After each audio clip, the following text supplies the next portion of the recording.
Hello everyone, welcome to this lecture series on thermodynamics. In this series, we will study about Carnot's theorem. So what is Carnot's theorem? Carnot's theorem is also known as Carnot's rule. It was developed by Nicholas Leonard Sadi Carnot.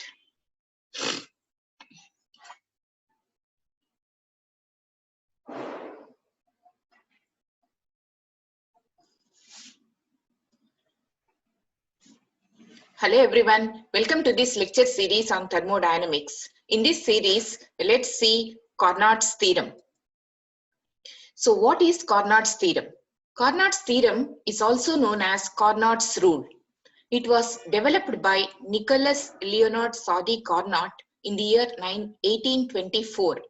The underlying principle is that there are limits on maximum efficiency for any given heat engine. That means the efficiency of reversible engine is always greater than the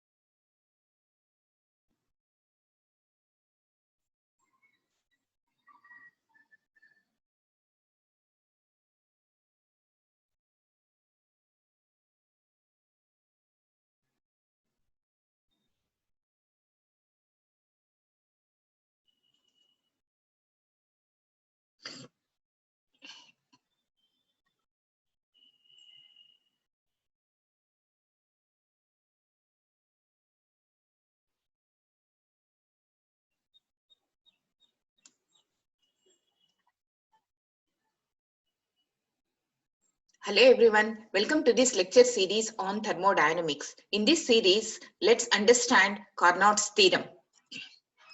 So what is Carnot's theorem? Carnot's theorem is also known as Carnot's rule.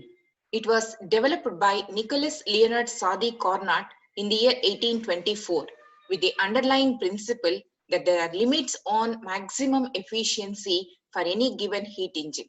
That is, the efficiency of any heat engine cannot be 100%. It mainly depends on the temperatures of hot and cold reservoirs. That is, the temperature of source and temperature of sink. The Carnot's theorem consists of two parts. No engine working between two given temperatures can be more efficient than a reversible Carnot's engine which is working between the same two temperatures of source and sink. The second part of this statement is all reversible engines working between the same source and sink have the same efficiency irrespective of the nature of the working substance. So Carnot's theorem has two parts. This is the first part of the statement and this is the second part. Now let's try to prove these two statements. Proof of the statement 1.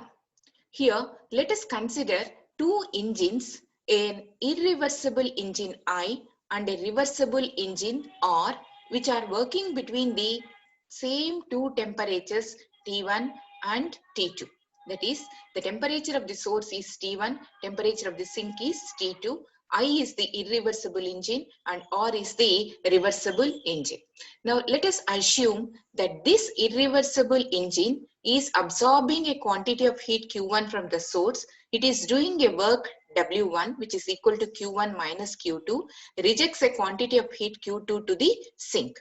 Let eta I represents the efficiency of this irreversible heat engine. Eta is the efficiency, I denotes the irreversible engine. Eta I is the efficiency of irreversible engine. So according to the definition of efficiency is equal to ratio of work done to the quantity of heat absorbed. So eta I is equal to W1 is the quantity of work done, eta I is equal to W1 and quantity of heat absorbed is Q1. Eta I is equal to W1 by Q1 where W1 is equal to Q1 minus Q2 by Q1. This is the efficiency of the irreversible engine which is working between the temperatures T1 and T2. Similarly, let us calculate the efficiency of this reversible engine. So eta represents the efficiency, R represents the reversible engine. So efficiency of reversible engine is denoted by eta R. Eta R is equal to W1 dash by Q1 dash. So Q1 dash minus Q2 dash by Q1 dash. Now let us assume, or according to Carnot's theorem first part of this statement, we know that the efficiency of reversible engine is always greater than the efficiency of irreversible engine. That means the efficiency of irreversible engine cannot be greater than the efficiency of reversible engine. In order to prove this first part of this statement, let us take the contradiction eta I is greater than eta R. That means the efficiency of irreversible engine is greater than the efficiency of reversible engine. This is the contradiction. We will take this contradiction and prove this to be wrong. Then we can say that the efficiency of reversible engine is always greater than the efficiency of reversible engine. So according to the contradiction which we have taken, eta I is greater than eta R. Efficiency of irreversible engine is always greater than the efficiency of reversible engine. So from this, substituting the values, we will get Q1 dash is greater than Q1, and since W1 is equal to W1 dash, Q2 dash will be greater than Q2. Now from these two equations, we can conclude that the more efficient irreversible engine will draw certain amount of heat, that is Q1, it is absorbing a quantity of heat Q1 and rejecting a quantity of heat Q2. So what is happening here? The most efficient, we have assumed that irreversible engine is most efficient. This is drawing less amount of heat and rejecting less amount of heat to sink when compared to the less efficient reversible engine. Now let us combine these two engines, because we have assumed that the efficiency of irreversible engine is greater.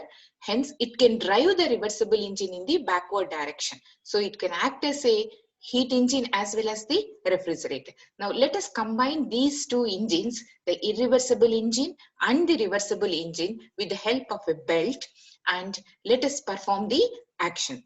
Then what happens? Here you can see, if we calculate the net heat energy of source and net heat energy of the sink in this process, what is happening here?